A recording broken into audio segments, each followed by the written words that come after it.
സങ്കീർത്തനങ്ങൾ 126 അധ്യായം 1 മുതൽ 6 വരെയുള്ള വാക്യങ്ങൾ. കർത്താവ് പ്രവാസികളെ സിയോനിലേക്ക് തിരിച്ചു കൊണ്ടുവന്നപ്പോൾ അതൊരു സ്വപ്നമായി തോന്നി.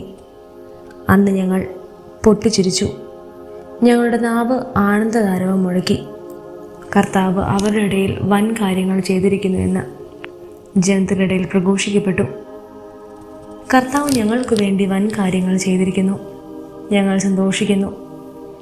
നെഗേബിലെ ജലപ്രവാഹങ്ങൾ എന്ന പോലെ കർത്താവെ, ഞങ്ങളുടെ ഐശ്വര്യം പുനഃസ്ഥാപിക്കണമേ.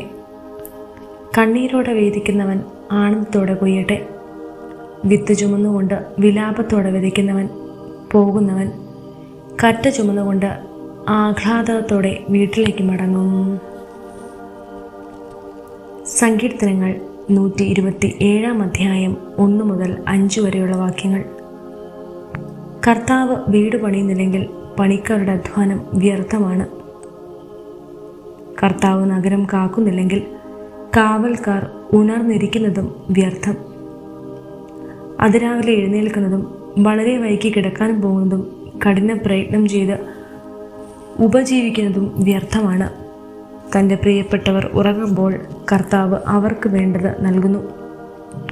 കർത്താവിൻ്റെ ദാനമാണ് മക്കൾ, ഉദരഫലം ഒരു സമ്മാനവും. യൗവനത്തിൽ ജനിക്കുന്ന മക്കൾ യുദ്ധവീരൻ്റെ കയ്യിലെ അസ്ത്രങ്ങൾ പോലെയാണ്.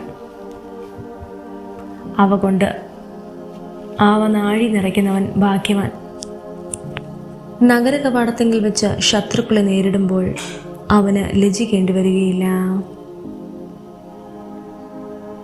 സങ്കീർത്തനങ്ങൾ 128 അധ്യായം 1 മുതൽ 6 വരെയുള്ള വാക്യങ്ങൾ. കർത്താവിനെ ഭയപ്പെടുകയും അവിടുത്തെ വഴികളിൽ നടക്കുകയും ചെയ്യുന്നവൻ ഭാഗ്യവാൻ.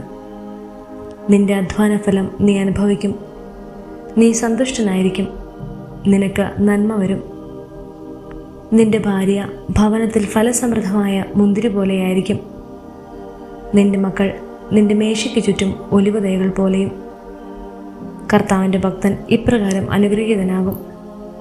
കർത്താവ് സിയോനിൽ നിന്ന് അനുഗ്രഹിക്കട്ടെ. നിന്റെ ആയുഷ്കാലം അത്രയും നീ ജെറുസലേമിൻ്റെ ഐശ്വര്യം കാണും.